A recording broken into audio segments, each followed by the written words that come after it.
Hey everyone, we're joined by New York Red Bulls midfielder Caden Clark. We will take questions. Please raise your hand and I'll call you asking a question. First thing I saw was Daniel Urbane. Daniel, you have the floor. Congrats on the win, Caden. You finally scored.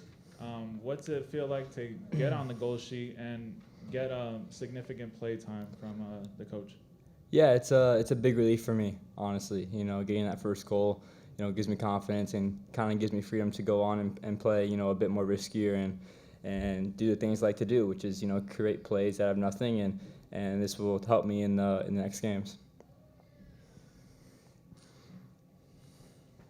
Yeah, thanks, Caden. Congrats on the win. Congrats on the goal. How good does it feel to be back in the win column at home? Yeah, it's amazing. We went through a lot, and we saw that we were like the worst home team record in the league. So we took extra preparations. By staying in a hotel the night before, really focusing, on just the game and getting 3 points and just being committed. Next, we're that.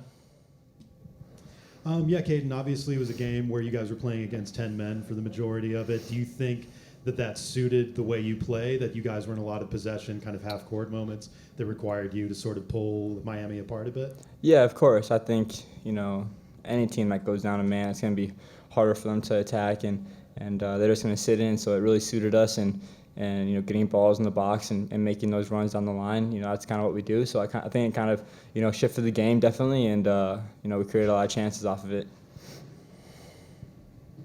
Caden, it's been a bit of an up and down season for you in terms of getting on the field and getting minutes. Where do you feel about where your game is right now? Yeah, I would say, I'm not as polished as I would like it to be, again, but I think this goal is going to help me in the next games and hopefully tune me up for playoffs, and we can make a really good run and see what can happen. Next, we're Daniel. Could you walk us through your goal? Your anticipation on the goal itself was actually pretty good. Dylan Nealis headed the ball, and you're just onside, and your finish was perfect. So yeah, I mean, check down the line, take the throw in, because we like playing it down the line and then getting across in. But went to the center, it bounced around, and I saw Dylan Nealis coming, and I knew he couldn't shoot it. So I just tried to make a run in behind the line as soon as he headed it, and it worked out perfectly. So I owe him one. We have time for 2 more questions for Caden, if anybody has them. We'll go back to Daniel. It's the first time we're talking to you since the U20 championships. Could you go through that whole experience and how that's kind of helped you? And going forward, U20 World Cup is next year in the summer. What are your expectations for that tournament?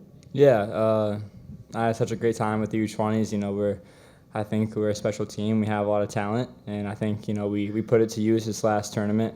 And it's a glimpse of what we can do. And I think there's high expectations for us, in the World Cup. And of course, I'm not going to promise anything or say we can reach it this far, but it looks very bright. And I think if we can, just keep having good games and good camps, then results will speak for themselves. We have time for 1 more question with Caden, if anybody has them. Everybody good? Caden, thank you for joining us. Thank you. Appreciate your time. Thank you, guys. Have a good night. Next, we'll be joined by New York Red Bulls midfielder Daniel Edelman.